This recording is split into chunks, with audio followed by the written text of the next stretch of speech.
So welcome muli guys sa panibagong video natin. Ito po ay tungkol sa grinder, bago pa. So nasira na yung kanyang switch.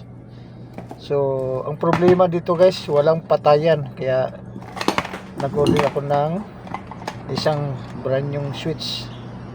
So yan, ito guys, iti-testing natin, i-check natin sa by buzzer sa ating tester. So ito guys, ito yung stock nya. So test natin, ayan, napapansin nyo, walang patayan. So talagang sira ito. Ayan. So ito yung bago, check natin.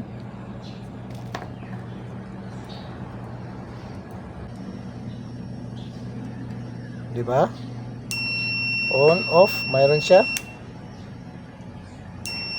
Diba? So ito na guys, ito yung ipapalit natin dito sa kanyang switch. Ito, ulit tayo sa kanyang so wala talaga. Ito nang gawin ko. So kailangan natin ito ipalitan nito.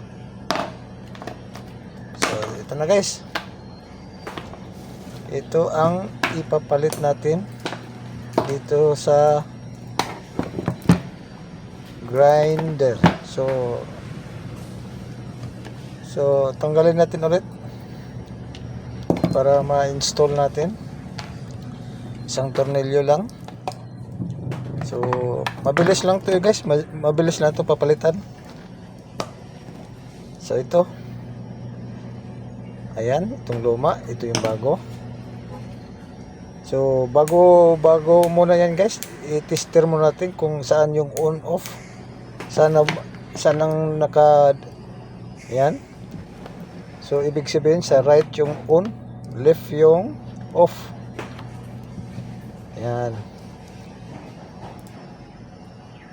So ano lang ito guys, tester natin ulit kung saan yung on. Yan, sa kanan yung on. So ganun din guys sa pagkabit nito. Yan, sa kanan yung on. Kailangan hindi makabaliktad.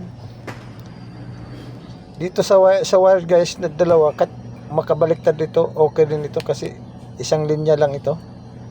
Pwede ito makabaliktad. So kabit na natin, dalawang screw lang ito.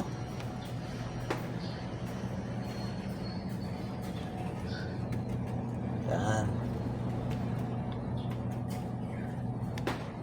Konting higpit lang. Yan. Sa kabila.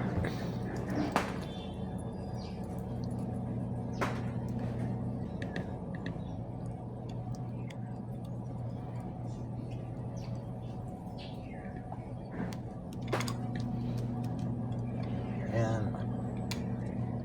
So higpitan pa natin. Yan. So may ano nito guys, sasalpak lang natin sa kanyang parang housing nya. So tanggalin natin yung lock.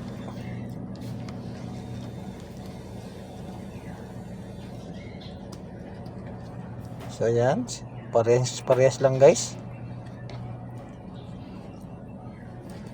Diba? Mabilis lang ang palit ng sirang switch. So ito na, nakabit ko na. So for testing na tayo guys. Yan. So off muna bago saksak for safety. So yan. So on natin guys, by kanan yan. Diba? Ganda pa yung tunog niya kasi lang nasira agad yung kanyang switch. So ito guys, okay na ito. So naging normal na ito. So dito guys, maraming salamat po sa inyong lahat. Don't forget to subscribe my channel.